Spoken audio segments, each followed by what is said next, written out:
Resident Evil 2 Remake is a game that was loved by most of the Resident Evil community for being an amazing modern take on the game released in 1998. For me personally, this is my third game I'd played in the series, after Resident Evil 3 and Resident Evil 1 Remake blew me away. So I had high expectations coming into this game and they were not met at the time. But this game has grown on me the more I played it, especially recently after me and my dad had to go at Leon's campaign in our own time, and I played it with my friends in a call. This video will contain spoilers for both gameplay and story of Resident Evil 2 Remake, as I document what I thought about what most people consider the best of the early Resident Evil games. Resident Evil 2. So the first thing to talk about is this game's structure. The game is split by two characters, Leon S. Kennedy, the S of course, standing for sexy, and Claire Redfield, the sister of Chris from the first game. The two of them have a different campaign where they meet different characters, but unfortunately the gameplay between the two is largely the same, with the big criticism being the boss fights. Both of them fight the same bosses, which is unfortunate given that the original game had them fight different bosses. So why couldn't this be brought over to this game? Even just have Claire fight some of them and Leon fight the others like the original, or the fact that the A and B campaign for both characters is basically the same. In fact, everything is the same, apart from what part of the police station you enter from and who meets Marvin. Why couldn't the campaigns be at least a little different, or just do one campaign that works and is considered canon? I'm not sure. But for me, this didn't affect the game too much, as I still enjoyed my time with it. So, how was that story that I just mentioned?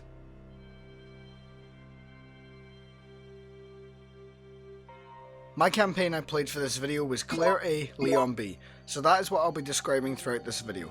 If you want to know the other side, just put Leon in the Marvin scenes and the gas station instead of Claire, and you're done. Enough waffling? Good. Let's begin. The story starts as Claire arrives at the gas station just outside Raccoon City and investigating some strange noises only to find what else but zombies. She makes a break for it and runs into rookie cop Leon Kennedy. Sorry, got a bit distracted there. The two get to Raccoon City and end up in a bit of an accident. Now separated by fire, the two run to the police station through the Raccoon City streets and go inside. Claire enters the police station through the front door and encounters a cop called Elliot, who is a rough guide on how to get out of the police station through an underground passage. You then encounter another cop called Marvin, who tells you to focus on getting yourself out of danger. Oh, he's so sweet. After a bit of exploring, Marvin calls you and tells you that Leon is outside and you go to see him. The two of you split up again and you continue exploring the police station looking for medallions in statues to unlock the exit. Claire makes her way down into the underground base and finds a little girl before being attacked by a hideous infected creature. You fight it off and find out the girl's name is Sherry, and you two try to escape the police station through the garage before being met by the police chief and Sherry is kidnapped. We make our way to the police chief's office and search around the police station again for electronic panels, and then we cut to Sherry for a brief stealth section where Sherry tries to escape. She is unsuccessful, but the creature comes back and saves her. We head to the orphanage as Claire again, and then we head into the sewers. We meet Annette, Sherry's mother, and we go after Sherry, who's stuck in the garbage. After another boss fight, we make our way to the Nest lab to find a cure for Sherry, who is now infected with the G-virus. After we get there, we find out the creature we've been fighting is Annette's husband, William Birkin, who created the G-virus, and we go through another boss fight. Then, after getting Sherry the cure, we make our way to the escape train and fight William again while the train goes down an elevator. Then we start the train up and escape.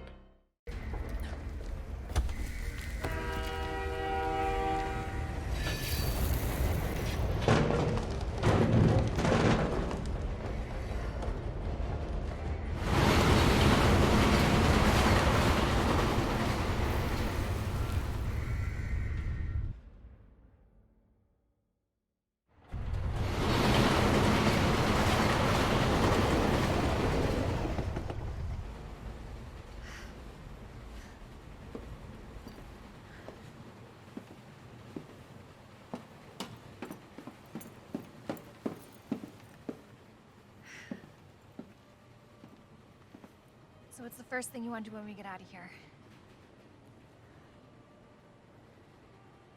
I want to see where you live.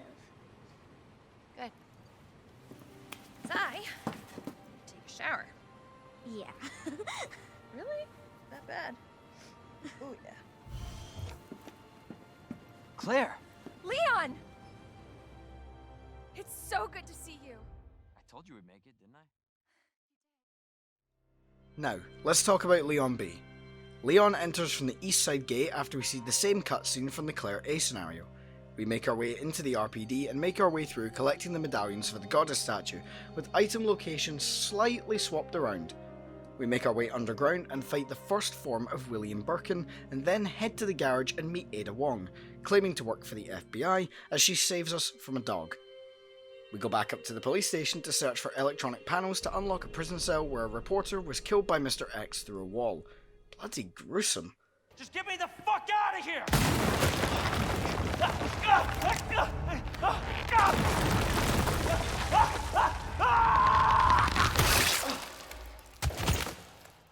Oh my god. We are then saved by Ada again as we are attacked by Mr. X ourselves.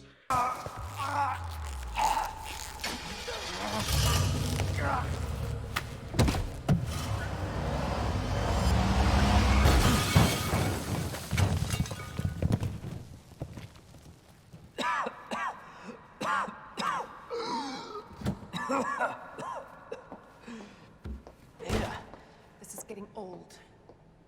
Saving your ass, that's twice. I didn't realize you were keeping score.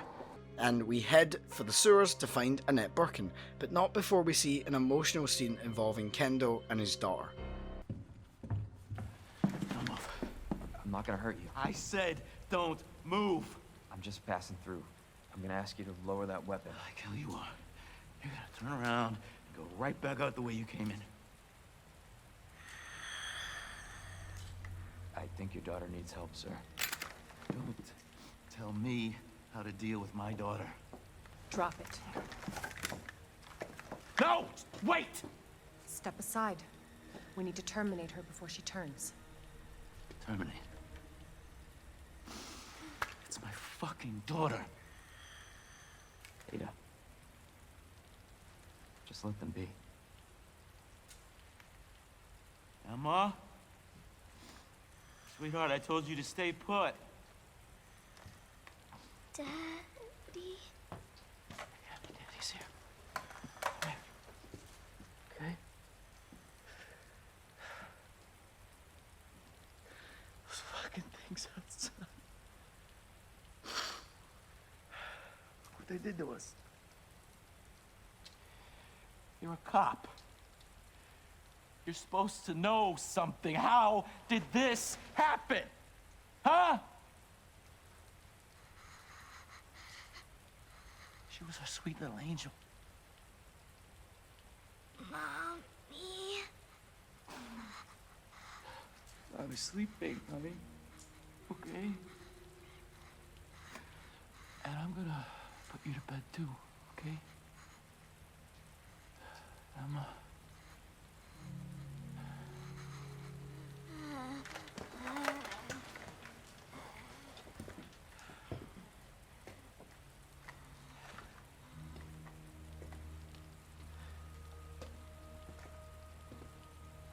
Just go. Just give us some privacy.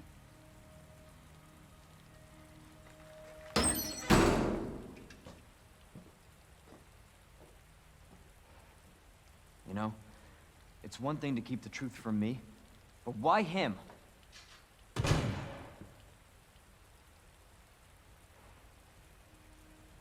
I want to find out what's happening here and stop whoever's behind it. Helping people like them? That's why I joined the force.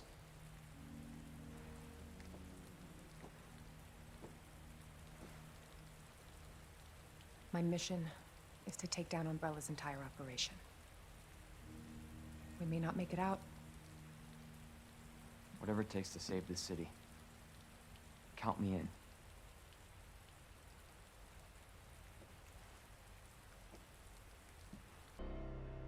We head into the sewers and have to run from a giant infected alligator, which is such a cool scene.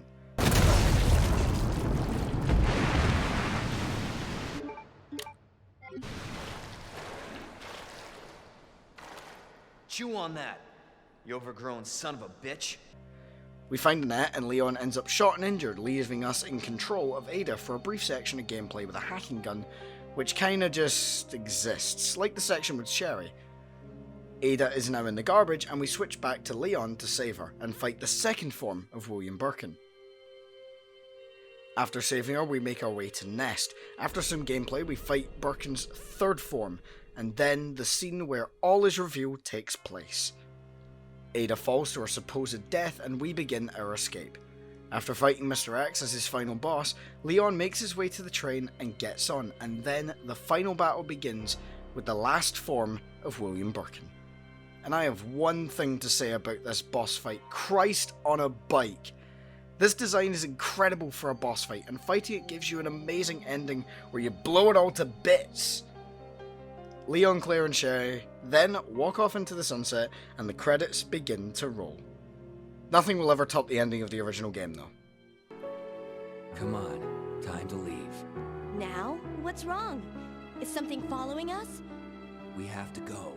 We don't have any time to waste. Go? Where? Hey, it's up to us to take out Umbrella. It's so cheesy and 90s, but in all the right ways. So now that we've covered the story, what are some aspects of the game I really enjoyed? Mr. X. A perfect threat for this kind of game. A game about exploration and completing puzzles involving backtracking through the police station. So they added in a constant looming threat that follows you around and hits you like a 10-ton truck. And I forgot to mention, he looks like one as well. He was in the original game, but only in the B scenario of whatever character you were playing as, but in this game, he is in both campaigns. He comes in during your second visit to the police station in the A scenario, but in the B scenario, he's basically there from the start, as by now you will have dealt with him during the first campaign and know how to deal with him and move around him. Side note, I do quite like his fedora. He looks very dashing with the coat hat combo. Fashion icon over here. The shooting in this game is carried over from Resident Evil 7. If you keep aiming, your crosshair will get smaller, which will increase damage and accuracy. This gunplay keeps the original design of Resident Evil's combat, but updating it to fit the new over-the-shoulder perspective. That's the other part of this game that has changed from the original, the perspective. This game changed the fixed camera for the more Resident Evil 4 style over-the-shoulder perspective, which makes sense for a redo of Leon's first appearance when he made this camera angle his thing in the fourth game. They kept this style for the third game's remake, which I've reviewed before. Click the link in the description to see that. The controls are your typical third-person controls, instead of using the tank controls from Resident Evil 4. You can now move while shooting, which is a massive improvement over the original, and aim with the right stick, which is more natural than stopping and aiming with the left than moving with the same stick like 4. These controls are very natural to a modern audience, but the gunplay keeps the spirit of the original intact. My final point for this section of the video is, of course, the main thing people talk about with any remake of any game. The visuals are absolutely incredible. Every section of this game looks beautiful, from the RPD police station to the underground labs of Umbrella. I also quite enjoyed the changes of lighting in the police station between light areas and dark areas throughout the building. The visuals do a great job at establishing the atmosphere of any given area. Light areas are safe, dark areas are creepy. And the sound also helps in that building of atmosphere with the lack of music in many areas. Especially the police station. A lot of the halls of that building are completely silent apart from your own footsteps or the footsteps of Mr. X. This has an amazing effect on the creep factor. The game doesn't scare me now, but when I first played it and didn't know what I was doing, every new hallway felt like an adventure. Each new enemy encounter was another jump, and Mr. X added a whole new level of stress that still affects me to a certain degree now. I think that speaks to the atmosphere of this game. The stressful enemy still affects me despite playing the game 6 different times. I enjoyed a lot of the boss fights. The multiple forms of William Birkin are very interesting to look at and have a disgusting twisted design that made him look very deformed. You can see bones and the muscle expanding and oh, it's all just so beautifully disgusting. The final battle in Claire's campaign was really cool with the minigun. The only battle I outright didn't enjoy was Mr. X at the end of Leon's campaign. The fight wasn't that enjoyable for me because he has such a wide swing range. This isn't a problem in most of the boss fights, particularly Claire's final fight, but this arena is far smaller than the train platform, and the boss has this stupid lunge attack he pulls out of his ass halfway through the fight that can get you in one hit, which I think is just ridiculous. Although, the ending is pretty cool. Getting to blow up Mr. X with a rocket launcher after having him stalk you the whole game was extremely satisfying. The game also has a couple of extra modes, namely the Fourth Survivor and other similar modes that were released post-launch. I'm not brave enough to try these modes out, but they are interesting for those who want more out of this game and some extra difficulty. They also brought back the Tofu mode, the Fourth Survivor game, but as a big piece of tofu. Neat. Another part of the game I want to talk about is the DLC. You can get outfits for Claire and Leon that I don't personally find all that appealing, but I can see why some would buy them. Now, I bought the soundtrack DLC for my Leon B run, because I wanted to hear the original soundtrack in this newer game, and it also brings back all the old menu noise. What I don't agree with is that it costs real money. This should have been an unlockable, like the alternative outfits for Leon and Claire that update their 98 look into modern graphics. It makes me sad to see Capcom shilling the player for all the cash they can get, with having to pay for this DLC and for the outfits in the third game that I didn't talk about in that review. These items to me should not have been paid DLC, as they are very nostalgic to a lot of people who played the original games. This is one of my few complaints of the game, but again, it didn't completely ruin my experience with it. It's just a little bit annoying.